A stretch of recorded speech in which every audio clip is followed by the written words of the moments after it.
ఒక్కసారి ఆఖరిగా ఒక వచనాన్ని చూపుతాను, చదివి మనం ముగించుకుందాం. దానియేలు గ్రంథం 2వ అధ్యాయం. దానియేలు గ్రంథము 2వ అధ్యాయం. దానియేలు గ్రంథము 2వ అధ్యాయం 31వ వచనము. రాజా తాము చూచుచుండగా బ్రహ్మాండమగు ఒక ప్రతిమ కనబడెను కదా.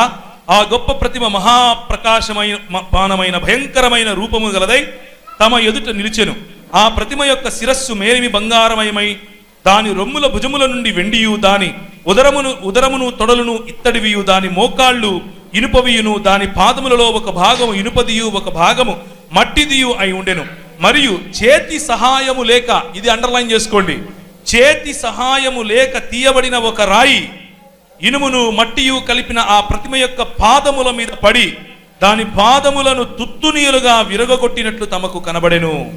ఈ చేతి సహాయము లేక తీయబడిన రాయి ఇంకెవరో కాదు, నువ్వు నేనే. సంఘముగా పిలువబడినటువంటి మనము దేవుని రాజ్యమైనటువంటి ఈ రాయి. ఈ రాజ్యము చిన్నది అని అనుకున్నారు, పోతుందిలే అని అనుకున్నారు. కానీ గింజలుగా విత్తనములుగా విత్తబడ్డాం. ప్రపంచం యావత్తు మనము విస్తరించాం, ఫలించాం, అభివృద్ధి చెందాం, భూమిని నిండించాం, లోబరుచుకుంటాం. ఇది జరుగుతుంది. అయితే మనము రాజ్యాధికారం కోసం ఇది చేయం.